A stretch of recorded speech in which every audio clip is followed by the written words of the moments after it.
जय हिंद साथियों, अफेंडो अकेडमी परिवार में आप सभी का स्वागत। अगर आप किसी वनडे एग्जाम की तैयारी कर रहे हैं तो आपके सामने सबसे बड़ी विचित्र समस्या है कि जीएस में geography, history, Indian polity, general science, current affairs और कॉन्स्टिट्यूशन यानी भारत का संविधान, इन सबको लेकर हमको कितने हिस्से पढ़ने हैं, ऐसे क्या करें, कौन सा ताना बाना बुने कि हमारे प्रश्न पत्र में सारे प्रश्न हमको मिल जाएं। तो आपकी इसी समस्या को दूर करते हैं। सबसे पहले जो टॉपिक उठाया है मैंने वो है भारत का इतिहास। और भारत का इतिहास जैसा कि आप जानते हैं 3 भागों में बांटा गया है। प्राचीन भारत का इतिहास, मध्यकालीन भारत का इतिहास और आधुनिक भारत का इतिहास। सबसे पहले उठाया है मैंने प्राचीन भारत का इतिहास। और प्राचीन भारत में बहुत नहीं पढ़ना है कि आप सब कुछ पढ़ डालें। कुछ सिलेक्टेड टॉपिक हैं जो वनडे एग्जाम के लिए काफी महत्वपूर्ण माने जाते हैं। कौन कौन से? एक तो पाषाण काल, वैदिक काल, सिंधु सभ्यता, जैन धर्म, बौद्ध धर्म, मौर्य काल, गुप्त काल। अगर आपने इतना पढ़ लिया तो ये मानिए कि आपको प्रश्न पत्र में सवाल मिलने ही मिलने हैं जिनके उत्तर आप आसानी से दे लेंगे। लेकिन अब फिर एक समस्या है कि कितनी गहराई से पढ़ा जाए। बहुत गहराई से नहीं पढ़ना है, लेकिन इतनी गहराई पे जाना है कि आपको प्रश्न मिल जाए। ऐसा नहीं कि आप बिल्कुल समय बर्बाद करते हैं। तो चलिए स्टार्ट करते हैं। सबसे पहले हमको बात करनी है पाषाण काल की। तो पहले छोटी सी बात समझ लीजिए कि हमारे इतिहास को काल के आधार पर 3 भागों में बांटा गया है। नंबर 1 प्राक इतिहास, इसी को बोला गया है प्रागे इतिहास काल। इसमें मनुष्य को लिपि का ज्ञान नहीं है, यानी कुछ लिख पढ़कर नहीं गया है। और जो इतिहासकार हैं, जो चीजें मिली हैं उसी के आधार पर उन्होंने इतिहास लिखने की कोशिश करी है। रोज नई चीजें मिलती हैं, इतिहास बदल जाता है। देखते हैं कि पहले प्रश्न का उत्तर क्या था और अब वर्तमान में प्रश्न का उत्तर क्या है। तो नई चीज मिलेगी तो इतिहास भी बदल जाएगा। देखते हैं अगला, दूसरा बात, इसमें प्राग इतिहास में मनुष्य ने आदिमानव के रूप में जीवन बिताया है। आदिमानव के रूप में जीवन बिताया है, यानी उसके जन्म से लेकर उसके मानसिक विकास तक की जो कहानी है वो प्राक इतिहास के अंतर्गत आती है। दूसरा, एक अगली बात और समझ लेते हैं कि दूसरा है आदि ऐतिहासिक काल। इसी को प्रोटो हिस्टोरिकल पीरियड भी बोला जाता है।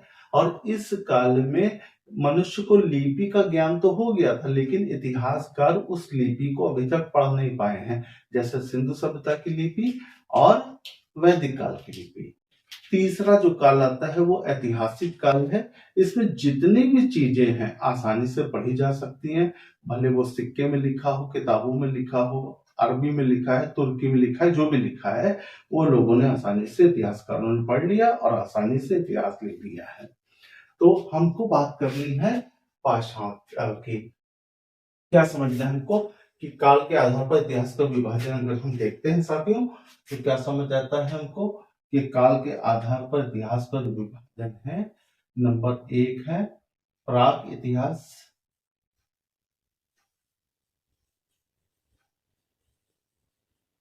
इसी को बोलते हैं प्राग इतिहास।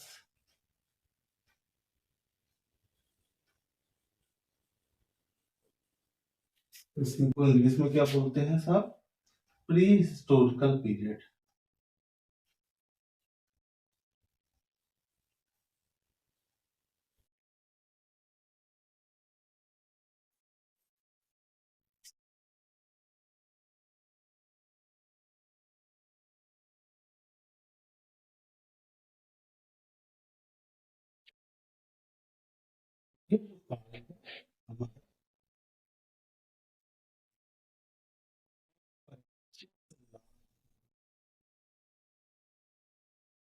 वर्ष सिर्फ 10,000 ईसा पूर्व तक माना जाता है।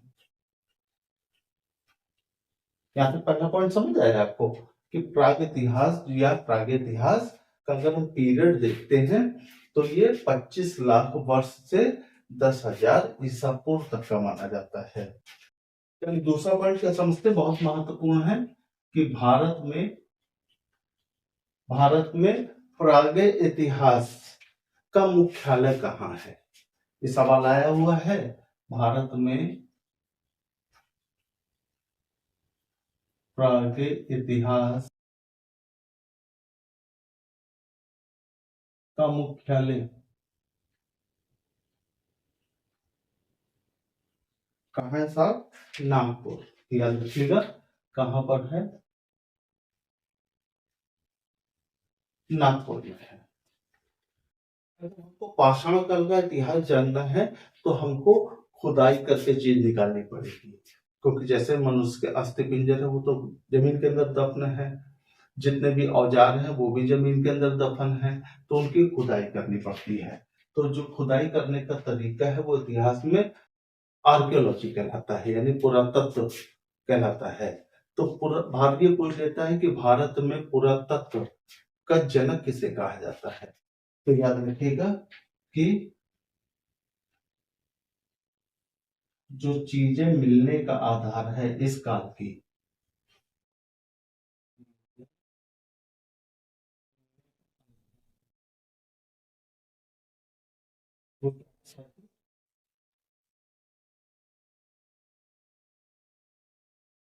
पुरातत्व। और फिर हमसे सवाल पूछ लेता है कि भारत में पुरातत्व का जनक किसे कहा जाता है। क्या मैंने बोला? भारत में पुरातत्व का जनक।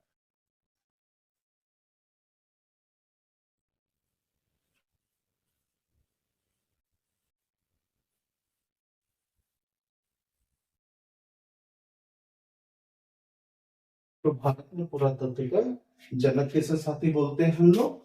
इनको बोला जाता है sir Alexander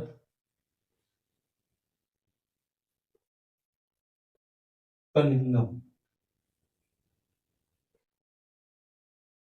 sir Alexander Cunningham को क्या बोला जाता है? भारत में पुरातत्व का जनक बोला जाता है। अगली बात समझ लेते हैं। जो प्रागैतिहास है हमारा, इसी काल में भारत में शुतुरमुर्ग की भी जीवाश्म मिले हैं। कहाँ पे मिले हैं? राजस्थान और मध्य प्रदेश में शुतुरमुर्ग के अंडे के जीवाश्म मिले हैं। यानी अगर आपसे सवाल पूछा जाए, ये पूछा गया है सवाल कि भारत में शुतुरमुर्ग के साक्ष्य किस काल के माने जाते हैं, तो साहब आप क्या कहेंगे? प्राग ऐतिहासिक काल के माने जाते हैं। अगर ये विकल्प में ना हो तो आपसे ये पूछेगा किस काल के हैं, तो आप कहेंगे साहब पाषाण काल के मानेंगे। तो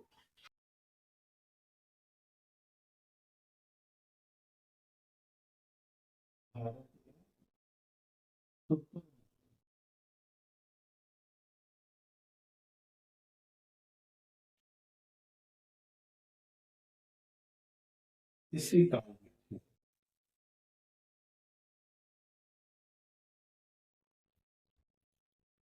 अब उसके बाद छोटी सी बात समझ लीजिए कि जो अंडे के जो जीवाश्म हैं,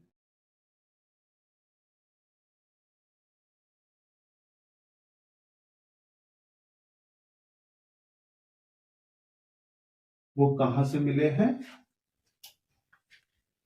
एमपी और राजस्थान से।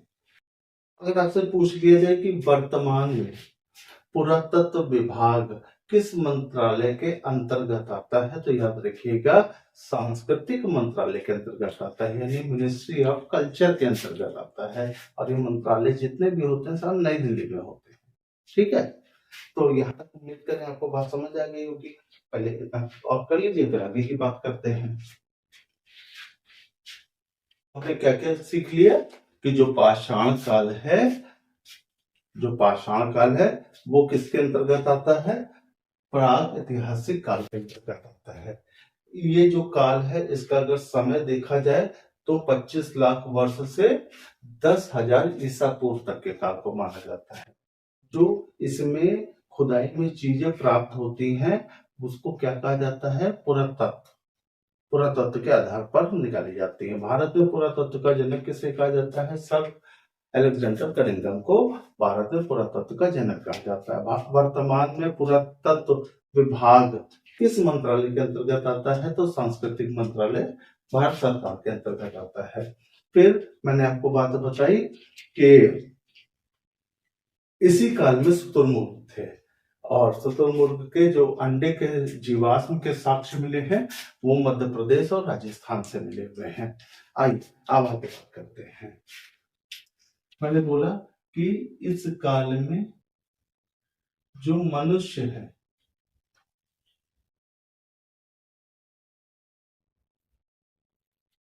वो कैसा आदिमानव के रूप में है। लेकिन अब आपसे पूछ लेगा कौन सी प्रजातियां पाई जाती थी।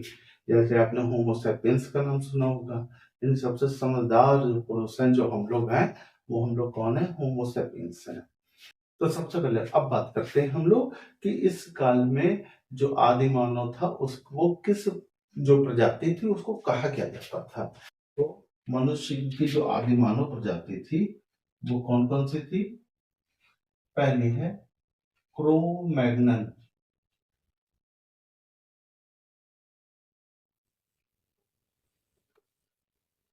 फिर है निएंडरथाल, होमो हैबिलिस,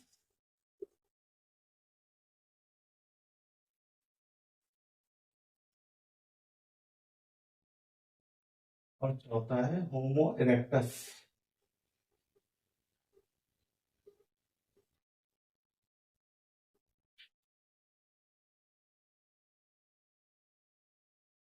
ये ये किस तरीके से है? आदि मानव, आदि मानव के रूप में है। कुल मिला के पूरी तरीके से जंगली। जंगली का मतलब कच्चा मांस खाता है, शिकार पर निर्भर है। कैसा है? शिकार पर निर्भर।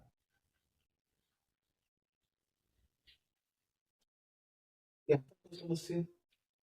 पहले इतनी बात कर लीजिए, नोट कर लीजिए। अब बात करते हैं कि जो हमारा पाषाण काल है, इतनी बात तो आप समझ गए। पाषाण काल है वो किसके अंतर्गत आता है? यही प्रागइतिहास के अंतर्गत आता है। और पाषाण काल को कितने भागों में बांटा जाता है? तो साहब पाषाण काल को 3 भागों में बांटा जाता है। पहला है पूरा पाषाण काल। पहला कौन सा है? पूरा पाषाण काल। इसी को बोला जाता है पैलियोलिथिक पीरियड।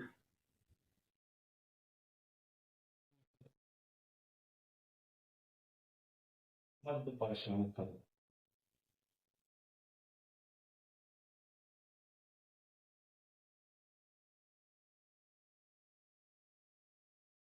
इसको बोलते हैं मेसोलिथिक पीरियड। तीसरा है नवपाषाण।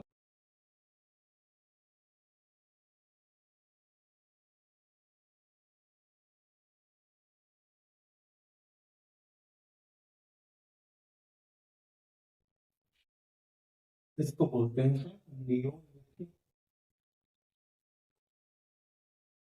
पीरियड। जैसा मैंने आपको बताया कि मनुष्य के जन्म से लेकर उसके मानसिक विकास तक की जितनी भी कहानी है, जितनी भी घटनाएं हैं, वो सब किसके अंतर्गत आ रही हैं? प्रागइतिहास के अंतर्गत भी बोल सकते हैं और पाषाण काल के अंतर्गत भी बोल सकते हैं। इतनी बात आपको समझ गई। और एक ये भी हमने बात समझ ली कि जो इस काल की जो चीजें मिलेंगी वो हमको खुदाई में मिलेंगी, और खुदाई करने का जो तरीका होता है वो पुरातत्व कहलाता है। पुरातत्व के जनक भी जान लिया, और वर्तमान में किस विभाग में आता है। अब यहाँ पर एक बहुत अच्छा सा सवाल बनता है कि अगर हमको कोई पत्थर मिला तो हम कैसे जानेंगे कि वो पुरापाषाण काल का है कि मध्य का है कि नवपाषाण काल का है? यानी पत्थर की आयु किस विधि से ज्ञात करी जाती है, ये सवाल है। तो बहुत महत्वपूर्ण है। यानी कुल मिला के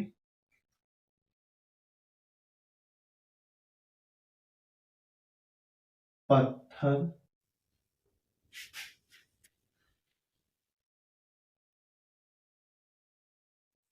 की आयु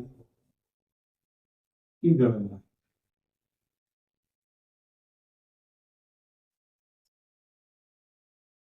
ये कैसे निकाला जाता है साहब? इसको बोलते हैं यूरेनियम विधि। इसके लिए कौन सी विधि अपनाई जाती है? यूरेनियम विधि। अच्छा, अगर कोई कंकाल मिल गया तो उसकी आयु कैसे निकाली जाएगी? उसके लिए कार्बन डेटिंग यानी C14 इसको अप्लाई किया जाता है। तो ये सब छोटी छोटी बातें आपको याद करनी थी। अब हम लोग एक एक चीज उठाते हैं, ये और ये तीनों चीज उठाएंगे, तीनों के बारे में बात करेंगे, कौन कौन सी चीजें मिली, कहाँ से मिली, जो हमारी परीक्षाओं के लिए अत्यंत महत्वपूर्ण है। महत्वपूर्ण ये भी तथ्य है, कोई भी तथ्य ऐसा नहीं बताया गया है जो आपके लिए परीक्षा उपयोगी ना हो। जितने भी तथ्य हैं वो अपने आप में प्रश्न ही हैं, और जब आप प्रैक्टिस करेंगे तो आपको सारे के सारे प्रश्न मिलना चालू हो जाएंगे। तो बहुत ध्यान से करिए। चलिए अब एक एक चीज उठाते हैं। मैंने पाषाण काल को कितने हिस्सों में बांटा था? पूरा पाषाण काल, मध्य पाषाण काल और नवपाषाण काल। तो पहला हिस्सा कौन सा उठाएंगे साहब, और उसमें देखिए क्या खास बात है, क्या चीजें मिल रही है। पहला है पूरा पाषाण काल।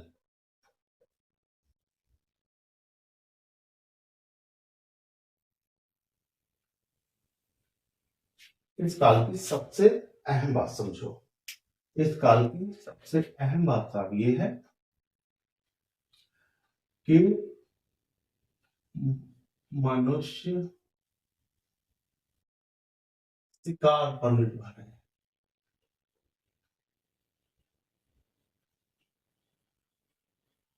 मनुष्य क्या है? शिकार पर निर्भर है। अगली बात समझिए, पहली बात समझो। 30 मई 1863, 30 मई 1863 को इंग्लैंड का एक व्यक्ति था जिसका नाम था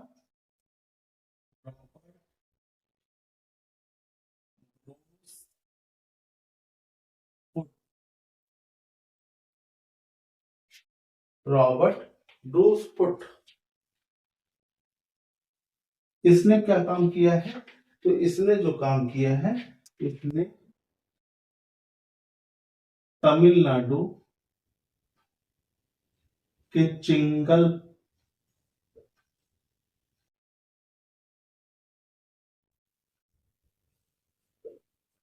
चिंगलपुट जिले के पलवरम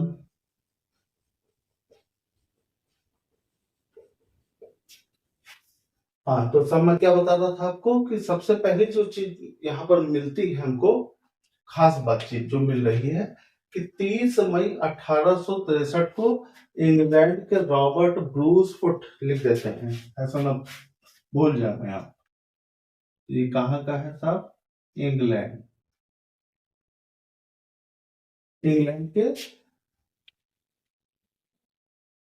रॉबर्ट ब्रूस फुट ने तमिलनाडु के चिंगलपुट जिला और पलवरम स्थान, जो कहाँ पे पास है? मद्रास के पास है ये,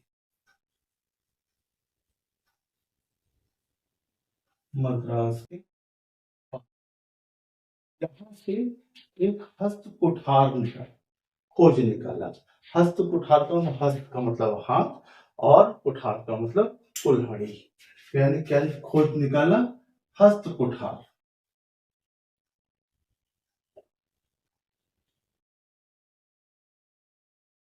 ये पहली घटना थी कि इस काल में इतनी अकलमंदी वाली चीज जो आदिमानव ने बनाई थी वो निकल आई, और हस्त कुठार खोजा गया। और इसीलिए इन महाशय को भारत में प्रागे ऐतिहासिक पुरातत्व का जनक बोला जाता है।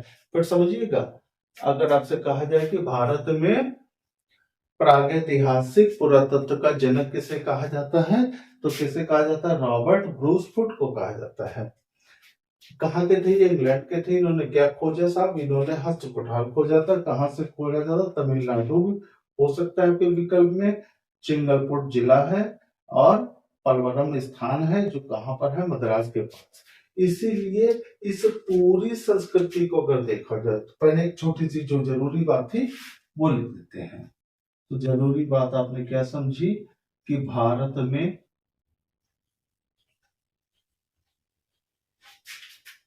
प्रागैतिहासिक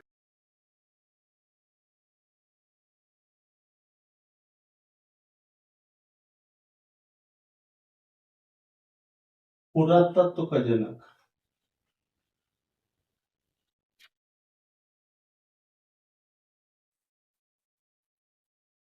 भारत में सवाल अति महत्वपूर्ण कि भारत में प्रागैतिहासिक पुरातत्व का जनक किसे कहा जाता है?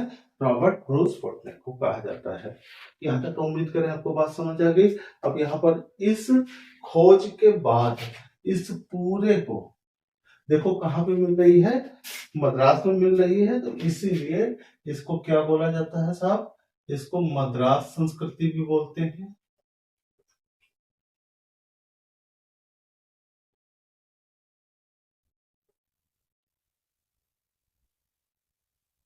इसी को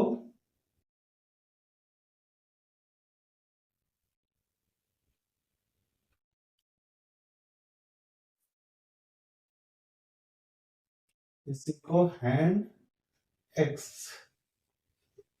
हैंड का मतलब हाथ, एक्स का मतलब कुल्हाड़ी, हैंड एक्स संस्कृति भी बोलते हैं। ये बात समझ लिया। और इसको तीसरा नाम क्या बोलते हैं? हस्त कुठार संस्कृति।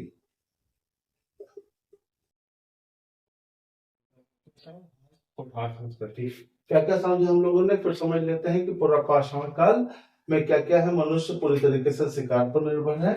और सबसे पहले जो यहाँ पर सबसे पहली जो चीज मिली है जो आदि मानव ने बड़ी अक्लमंदी के साथ बनाई वो क्या थी? हस्त कुठार। किसने खोज निकाला? 30 मई 1800।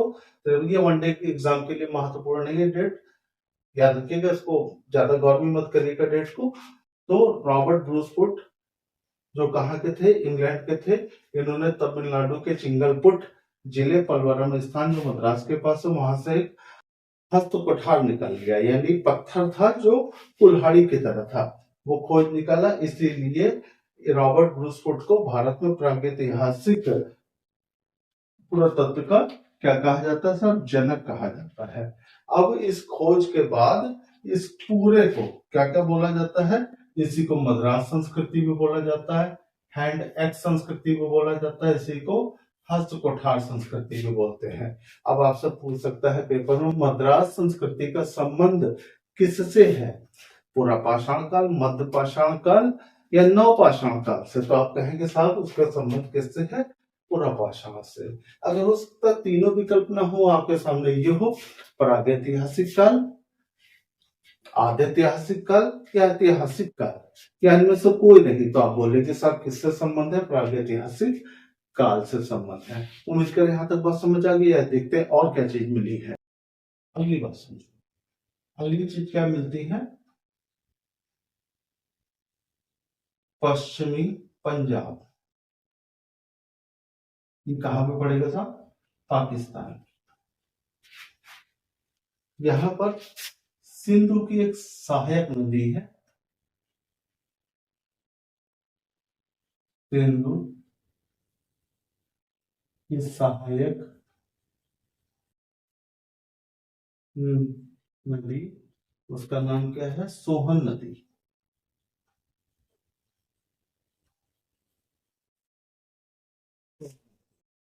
इस नदी घाटी में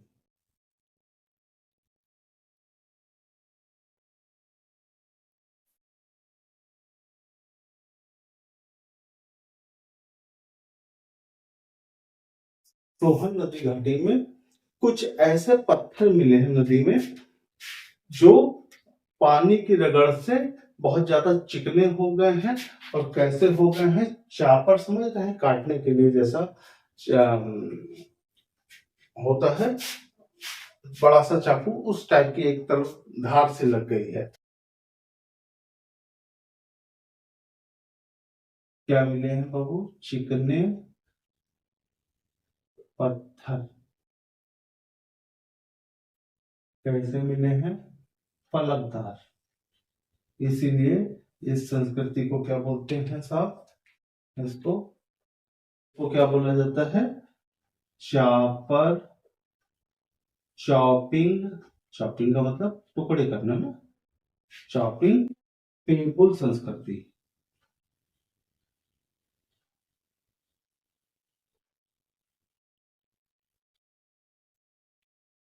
अब आपका सवाल ये भी हो सकता है कि चापर चॉपिंग पेबुल संस्कृति का संबंध किससे है? तो आप बताएंगे साहब किससे है? पुरापाषाण काल से है। अब आपसे पूछ सकता है कि पेबुल क्या होता है? पेबुल क्या है? तो पेबुल उन पत्थरों को कहा जाता है जो नदी या पानी की धार से कैसे हो गए हैं? सपाट हो गए हैं, चिकने हो गए हैं, उनको क्या बोला जाता है? पेबुल कहा जाता है। उम्मीद करें यहाँ तक बात समझ आ गई। चलिए आगे चलते हैं।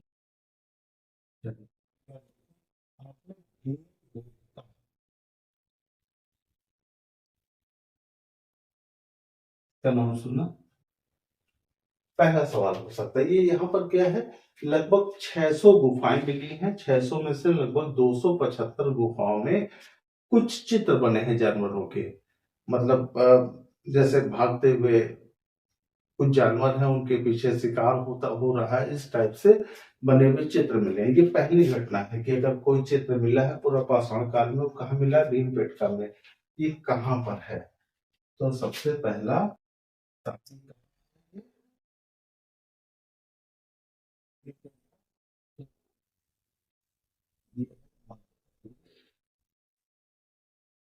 कहाँ? रायसेन जिला। रायसेन जिला। और जगह का नाम है अब्दुल्लागंज।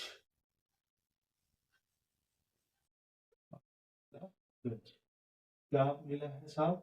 600 जो गुफाएं हैं,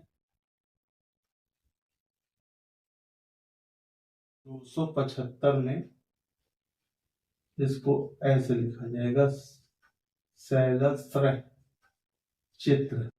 शैल का मतलब पत्थर होता है। शैल का मतलब पत्थर होता है। पत्थरों पे क्या दिखाई दे रहा है? चित्र बने दिखाई दे रहे हैं। तो ये सबसे पहले ये चीज मिली है। चलो अगली बात क्या मिलती है? लोहदा नाला।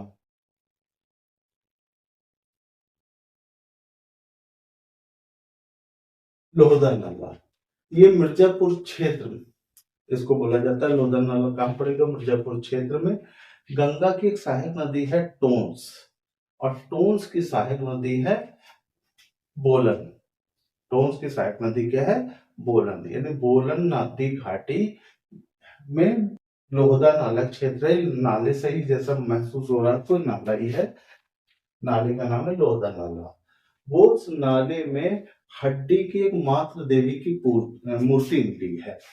और किसने खोजी है? ये इलाहाबाद के प्रोफेसर साहब ने खोजी है। उन प्रोफेसर साहब का नाम बताना है। जो सिविल सर्विसेज की तैयारी कर रहे हैं, पीसीएस वगैरह की तैयारी कर रहे हैं अगर आप, तो कमेंट में बताने की कोशिश करिए कि इलाहाबाद के किस प्रोफेसर ने मिर्जापुर क्षेत्र के लोहदा नाला से हड्डी से बनी हुई मात्र देवी की मूर्ति को खोजा है। और ये मूर्ति अपने आप में एक पहली बार एक मूर्ति मिली। इसका मतलब विश्व में अगर कला की कोई पहली अभिव्यक्ति कहीं दिखाई देती है तो वो कहाँ है? लोहदा नाला से मिली हुई हड्डी की मात्र देवी की प्रतिमा। तो ये पहली बात समझ लो। ये कहाँ पर पड़ेगा साहब? ये पड़ेगा सर मिर्जापुर क्षेत्र। लोहदा नाला से क्या मिला है? हड्डी की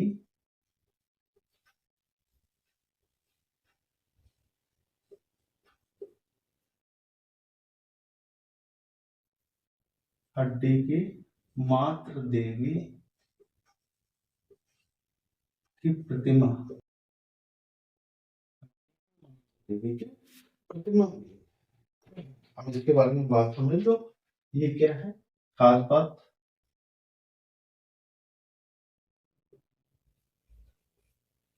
विश्व में कला की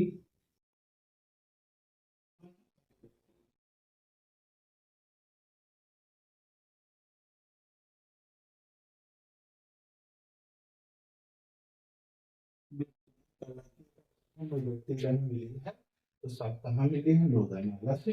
अब इसके हो सकता है आपसे जगह के बारे में पूछ ले, तो कहाँ पड़ेगा साहब ये?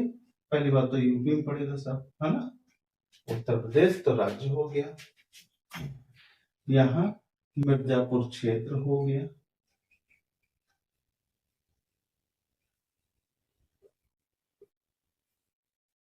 क्या हो गया? मिर्जापुर क्षेत्र हो गया। इतनी बात समझ गया। यूपी में है, मिर्जापुर क्षेत्र में है। अब आपसे नदी घाटी पूछ सकता है, तो याद रखना गंगा की सहायक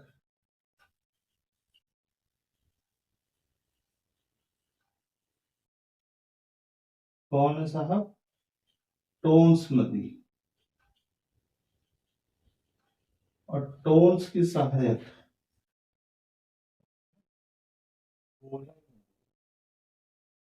आपसे कहा जाता है, तो ये बोलन नदी घाटी में मिला। क्या है? बोलन नदी घाटी।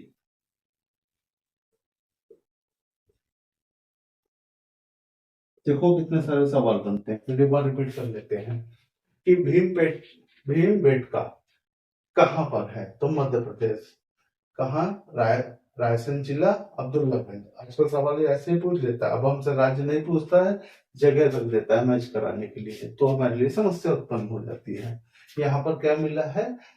ये ये भी फिगर याद करने की जरूरत नहीं, आपको याद रखना है कि शैलश्रय, है ना, यानी गुफाओं की जो दीवारें हैं उस पर चित्र बने दिखाई देते हैं। हाँ, एक सवाल आपके लिए अत्यंत महत्वपूर्ण हो सकता है कि इसका खोजकर्ता कौन है, किसने इसको खोजा है? तो खोजकर्ता, चलिए ये सवाल हम आपके लिए छोड़ देते हैं। आपको बताना है कि भीमबेटका के खोजकर्ता कौन है। और लोधानाला में जो माता देवी की प्रतिमा मिल रही, थोड़ी सी हिंट मैंने आपको दे दी थी कि इलाहाबाद के प्रोफेसर हैं, तो उनके नाम आपको कमेंट बॉक्स में बताने हैं। चलिए, ये आपका पूरा पाषाण काल खत्म होता है। अब बात करते हैं हम लोग मध्य पाषाण काल की।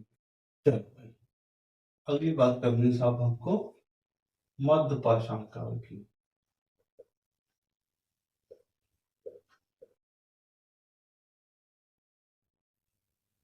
मध्य पाषाण काल का मतलब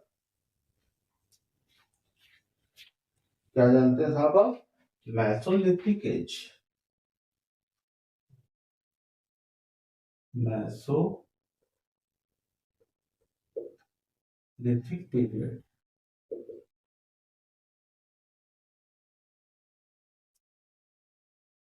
अभी तक तो हमने देखा कि पूरा पाषाण काल में जो मनुष्य है वो सिर्फ शिकार पर निर्भर है।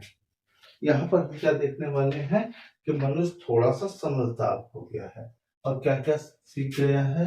यहाँ पर शव को दफनाना सीख गया है, और पशुपालन सीख गया। यहाँ पर अंतिम चरण में हमको पशुपालन के साक्ष्य में मिलते हैं। तो बहुत महत्वपूर्ण है कि धनुष और तीर किस काल से मिलना प्रारंभ होते हैं? तो याद रखिएगा मध्य पाषाण काल से। तो क्या है? धनुष और तीर का प्रयोग प्रारंभ, तो इस काल में धनुष और तीर का प्रयोग प्रारंभ हो गया था। क्या तो बात समझ आ गई? अगली बात,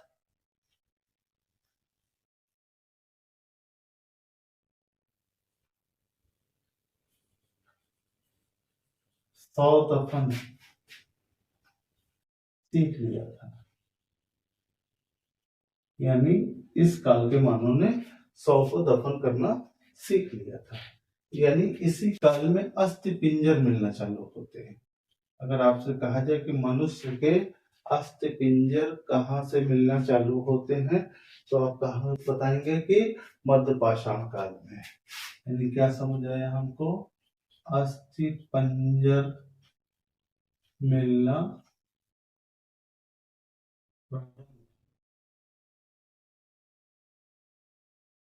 यहाँ तक हमको समझ आ गई बात। और क्या हमको समझ आ रही है?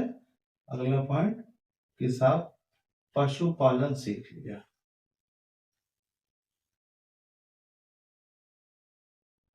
पशुपालन के साक्ष्य। इसमें कोई खास बात नहीं है कि मनुष्य ने धनुष तीर का प्रयोग किस काल से प्रारंभ किया है? तो मध्य पाषाण काल से प्रारंभ किया है। 100 दफन करना सीख लिया है। अस्थि पंजर मिलना चालू हो गए हैं। पशुपालन के साक्ष्य मिलना चालू हो गए हैं। अच्छा, आप एक सवाल बनते हैं यहाँ पर। पहला, इसको उठाते हैं, सबसे महत्वपूर्ण चीज अस्थिपंजर के बारे में उठाते हैं। देखिए क्या क्या महत्वपूर्ण चीजें हमको मिलती हैं। तो इसके बारे में बात करनी है हमको। अस्थि पंजर के बारे में बात करते हैं कि मध्य पाषाण काल में अस्थि पंजर क्या महत्वपूर्ण है। तो सबसे पहली बात, जानकारी। बताओ बाबू, मानव संग्रहालय कहाँ है?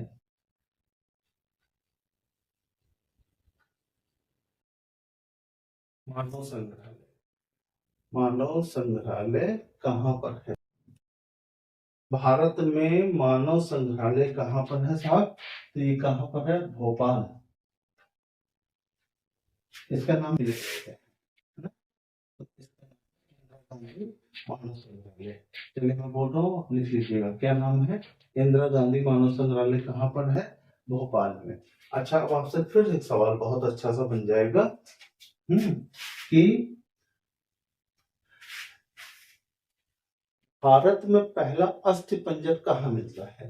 भारत में पहला अस्थि पंजर कहाँ मिलता है? तो कहाँ मिलता है? उत्तर प्रदेश के प्रतापगढ़ के सराय नाहर में मिलता है। कहाँ मिलता है? सराय नाहर में मिलता है।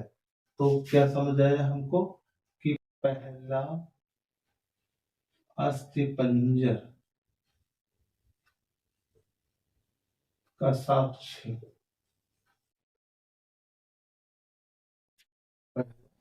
अस्थि पंजर का जो साक्ष्य है, साफ कहाँ से मिलता है हमको? वो मिलता है हमको यूपी, यूपी के प्रतापगढ़ और जगह का नाम कहाँ है? सराय नाहर, सराय नाहर। अच्छा, यहां से जो पहला अस्थि पंजर मिलता है तो उसकी खास बात क्या है कि उसके सर में एक पत्थर घुसा हुआ है। तो अगर भारत में हत्या का पहला साक्ष्य कहाँ मिलता है? तो भारत में हत्या का पहला साक्ष्य भी कहाँ मिलता है? हमारा सराय नाहर में। तो जो कंकाल मिला है हमको, अस्थिपंजर मिला है, तो इसकी खास बात क्या है? इसकी खास बात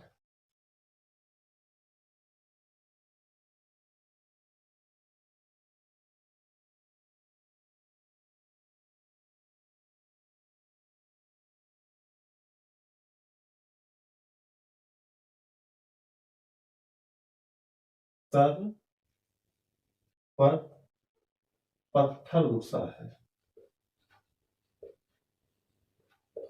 ठीक है, इसका मतलब क्या हमको समझ आए कि भारत में हत्या का पहला साक्ष्य, यानी भारत में हत्या का पहला साक्ष्य कहाँ मिलता है? देखिए बहुत महत्वपूर्ण था।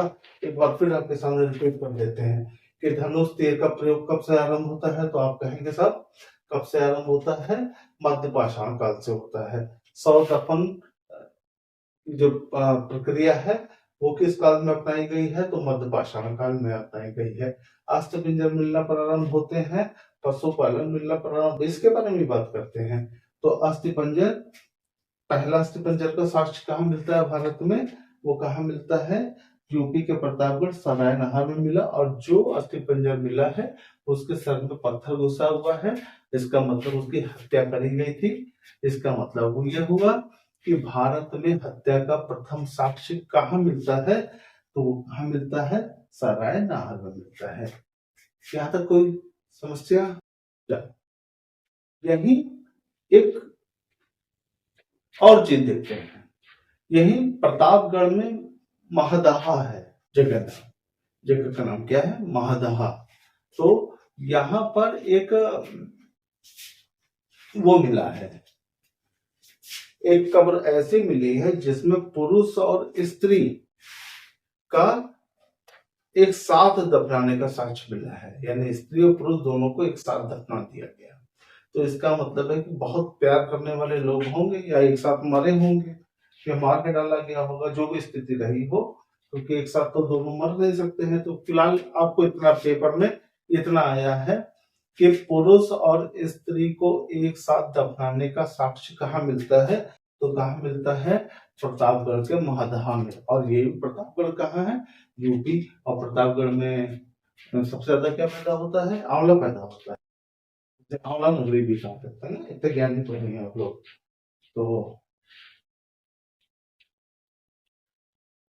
तो अगला बाबू साक्ष्य, इसके बारे में बात करते हैं।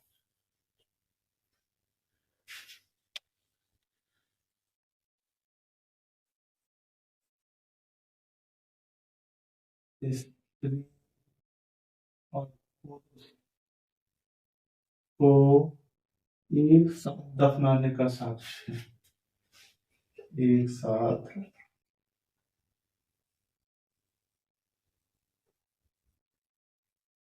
दफनाने का साक्ष्य कहाँ मिलता है? तो कहाँ मिलता है? यूपी। ये भी जगह कहाँ है? यूपी। और ये भी कहाँ है? प्रतापगढ़। प्रतापगढ़ क्या है? जिला है, जिला। और जगह का नाम क्या है? महदहा। जगह का नाम याद रखिएगा, महदहा। तो यहाँ पर इस साक्ष्य से जो स्त्री है जिसके गले में हड्डी के आभूषण मिले हैं, तो अब आपसे कहा जाए हड्डी के आभूषण मिलना कब प्रारंभ होता है? तो याद रखिएगा, मध्य पाषाण काल में हड्डी के आभूषण मिलना प्रारंभ होते हैं। तो ये जो पंजर है कोई रंगबाज का है, तो इसने क्या करा है?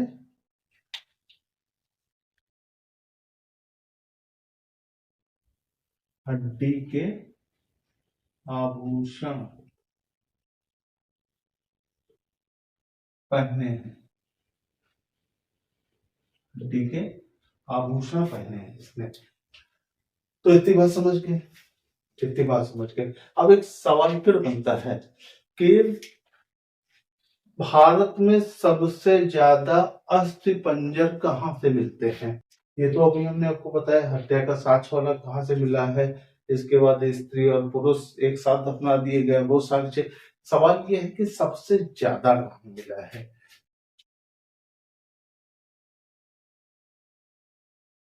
सबसे ज्यादा अस्थि पंजर मिलने का साक्ष्य, सबसे ज्यादा अस्थि पंजर मिलने का साक्ष्य। तो क्या बताएंगे साहब, ये कहाँ पर है? कहाँ पे मिलता है? तो कहाँ मिलता है? ये विंध्य क्षेत्र। कहाँ मिलता है? विंध्य क्षेत्र। ये तो विंध्य क्षेत्र लगभग इतना ही सवाल पूछा गया। अगर बहुत डीप में पूछ लेगा तो आप जगह का नाम क्या बताएंगे? जगह का नाम क्या है? लेखिया। कहाँ पे है? विंध्य क्षेत्र में। जगह याद रखिएगा, पेपर में जगह ही पूछी गई है। क्या पूछी गई है? जगह पूछी गई है। एक सवाल और पूछा गया है। एक सवाल पूछा गया है कि मध्य पाषाण काल का सबसे बड़ा स्थल कहाँ मिलता है?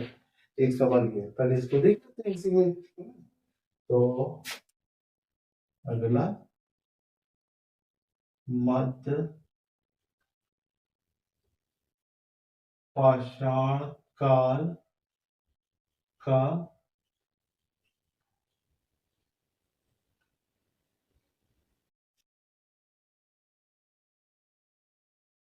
सबसे बड़ा स्थल, मध्यकाल, मध्य पाषाण काल का सबसे बड़ा स्थल, तो बाबू कौन सा है वो? बागोर। कौन सा है? बागोर। बागोर कहाँ है? राजस्थान में। और फिर पूछ सकता है हमसे सवाल कि किस नदी के किनारे है, तो कौन सी नदी है? कोठारी नदी के किनारे। कोठारी नदी के किनारे। देखिए, सारे जो तथ्य बताए जा रहे हैं आपको, ये अपने आप में सवाल हैं, कहीं ना कहीं पूछे गए हैं। ठीक है, तो जिस परीक्षा की तैयारी कर रहे हैं आप, हो सकता है इनमें से कोई सवाल टपक जाए। तो क्या क्या उन्होंने समझ लिया कि सबसे ज्यादा अस्थिपंजर कहाँ मिलते हैं, तो विंध्य क्षेत्र के लेखरिया में मिलते हैं। अब आपसे पूछा जाए कि सबसे पहला अस्थिपंजर का साक्ष्य कहाँ मिलता है, तो आप कहेंगे कहाँ मिलता है? सराय नाहर में मिलता है। सराय नाहर कहाँ है? तो प्रतापगढ़। प्रतापगढ़ कहाँ है? तो यूपी में। फिर आपसे पूछा जाए कि स्त्री और पुरुष को दफनाने का साक्ष्य कहाँ मिलता है, तो आप बोलेंगे प्रतापगढ़ के महादहा में मिलता है।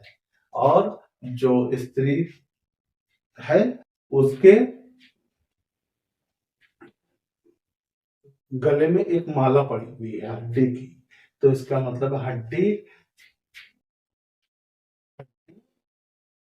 के आभूषण इस काल में मिलना प्रारंभ होते हैं। तो आप बखेंगे साहब मध्य पाषाण काल में। और पहला साक्ष्य कहाँ मिलता है, तो वो आपको कहाँ मिलता है? माधान में मिलता है, जो युगल समाधान है उसी में मिलता है।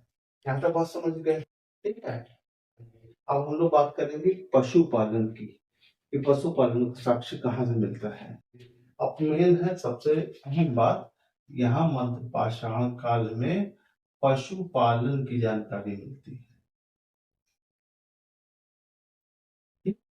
तो इसके साक्ष्य कहाँ मिलते हैं? कहाँ मिलते हैं? पहला तो क्षेत्र है जो साक्ष्य है, वो दो जगह से मिलते हैं। कहाँ कहाँ से? नंबर एक मिलता है बागोर से, और दूसरा मिलता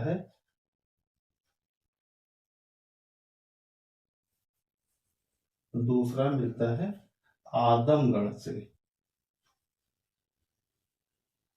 ठीक है?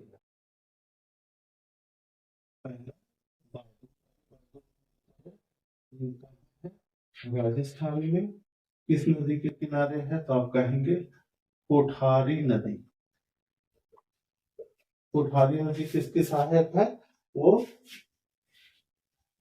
बनास नदी के सहायक है। किसकी है? बनास नदी के सहायक है कोठारी नदी। अच्छा, अब आदमगढ़ कहाँ है सर? आदमगढ़ है एमपी। आदमगढ़ कहाँ है? तो अब आपसे कहा जाए कि भारत में पशुपालन का पहला साक्ष्य कहाँ मिलता है, तो आप बताएंगे कहाँ मिलते हैं पहले साक्ष्य? बागोर और आदमगढ़ में मिलते हैं। अब आपसे पूछा जाए कि पशुपालन का सबसे बड़ा सबसे बड़ा क्षेत्र कौन सा था? कहा? मध्य पाषाण काल का पशुपालन का सबसे बड़ा क्षेत्र कौन सा था, तो याद रखना बागोर। यानी क्या है ये, आपको इम्पोर्टेंट है कि पशुपालन का सबसे बड़ा क्षेत्र, पशुपालन का सबसे बड़ा क्षेत्र बोलते हैं या साक्ष्य बोलते हैं पेपर में, तो आपको कैसे भी घुमा सकता है वो। उम्मीद करें यहाँ तक बात समझ आ गई। अब बात करते हैं नौ पाषाण काल की। इस तरह बात करते हैं नौ पाषाण काल।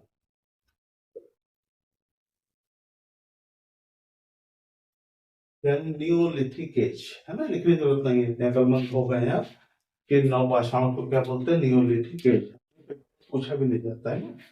तो सबसे पहली बात, अगर यहाँ विकास देखा जाए कि किस चीज का विकास यहाँ पर हो गया है, तो आप कहेंगे कि साहब इसने आग जलाना सीख लिया,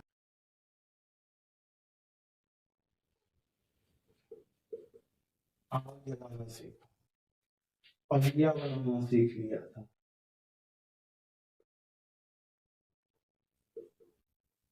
ये नवपाषाण काल की घटना है, आग जलाना, पहिया बनाना, और स्थायी बस्ती भी आ गई थी। स्थायी,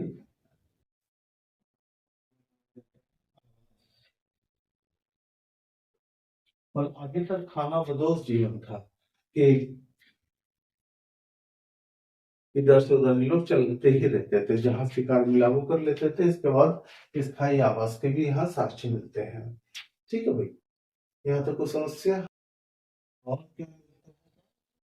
कृषि का साक्ष्य मिलता है, कृषि। तो सबसे अहम बात, इससे आग जलाने से कोई लेना देना नहीं है, पहिया बनाने से कोई लेना देना नहीं है। सबसे महत्वपूर्ण चीज क्या है? कृषि। इससे सवाल पूछ लेगा। ठीक है, तो और बात करें कृषि के बारे में। पहला सवाल कि मनुष्य ने सबसे पहले किस अनाज का उत्पादन किया है? ठीक है, सबसे पहले किस अनाज का उत्पादन किया है? तो सबसे पहले, पहला सवाल,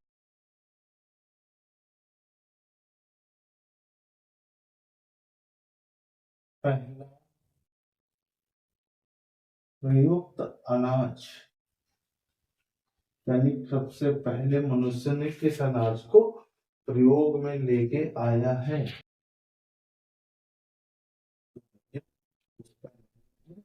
जौ। सबसे पहले मनुष्य ने जौ का उत्पादन किया है। अच्छा, अब बात करता है, ये सवाल हमसे पूछता है, कृषि का प्राचीनतम साक्ष्य कहाँ से मिला है? कृषि का प्राचीनतम साक्ष्य तो कहाँ से मिला है? मेहरगढ़। कहाँ से मिला है? मेहरगढ़,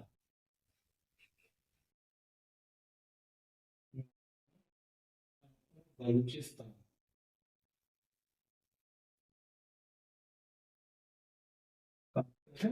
बलूचिस्तान। समझ लिया कि मनुष्य द्वारा प्रयोग होने वाला पहला अनाज कौन सा है? जौ है। इसके बाद हमने क्या समझा कि कृषि का प्राचीनतम साक्ष्य कहाँ से मिलता है? मेहरगढ़। मेहरगढ़ कहाँ पे है? बलूचिस्तान।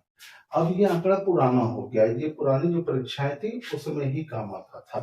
अब जो नवीन आंकड़ा, याद रखिएगा, नवीन आंकड़ा कुछ बदल गया है। नवीन आंकड़ा क्या है? या नवीन साक्ष्य, यानी कृषि का प्राचीनतम साक्ष्य अगर आपसे पूछा जाए कौन सा है, तो अब आप बताएंगे लहुरा देव।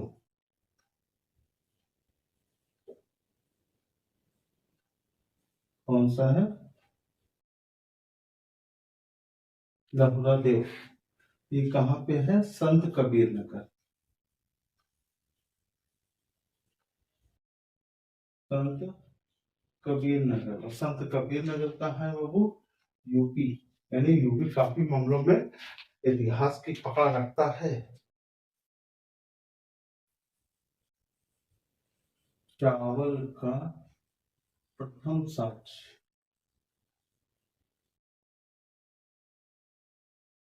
कहाँ?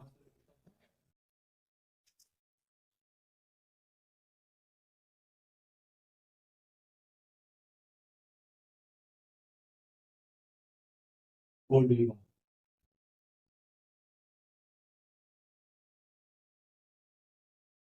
कहाँ? इलाहाबाद यानी प्रयागराज हो गया, प्रयागराज कहाँ यूपी में है। और मिला क्या है यहाँ पे, धान की भूसी, धान की भूसी। तो आपके पर सवाल ये पूछा गया कि साहब धान की भूसी का प्रथम साक्ष्य कहाँ मिलता है, तो कोडीवा कहाँ पड़ता है, ये इलाहाबाद में। कुछ नौपाषाणकालीन स्थलों के बारे में कई बार हमसे पूछ लिया जाता है, जैसे कौन है, देखो बुर्ज, बहुत बार पेपर में पूछा गया, इससे रिलेटेड सवाल पूछे गए। इसमें खास बात यह है, ये कहाँ पर है, श्रीनगर, श्रीनगर। यहाँ मिला क्या है, समझो भाई, यहाँ पे क्या मिला है, यहाँ मिला है सबसे पहली चीज गर्त आवास। कहाँ मिला है, गर्त आवास। गर्त आवास का मतलब है कि ये लोग जहां नदी होती तो उसके किनारे गड्ढे बनाकर दिखाई दिए हैं, कुछ कुछ गड्ढे मिले जिसमें ये रहने का साक्ष्य दिखाई देता है।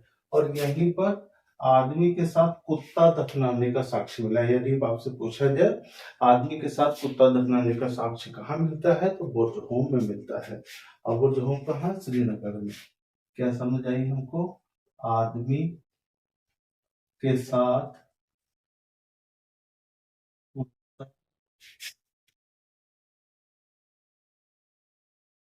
दफनाने।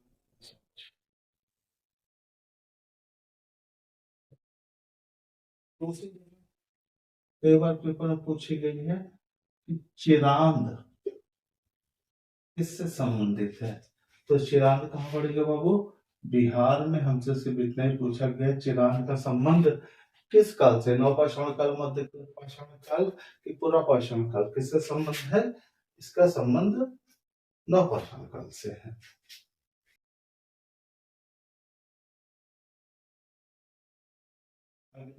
उज्जैन, ये जगह कहाँ पड़ेगी, उड़ीसा। है पेयमपल्ली, पेयम पल्ली, ये जगह कहाँ पड़ेगी, तमिलनाडु। ठीक है, फिर पांचवी जगह और देख लेते हैं, उतनूर, ये कहाँ है, तेलंगाना। कहाँ पड़ेगी, तेलंगाना। तो उम्मीद करें वनडे एग्जाम के लिए बहुत कुछ करा दिया, और नोट बनाते हुए चलिए, प्रैक्टिस पेपर देखिए, सारे सवाल मिल जाएंगे। फिर मिलते हैं एक बेहतरीन क्लास के साथ, तब तक के लिए इजाजत।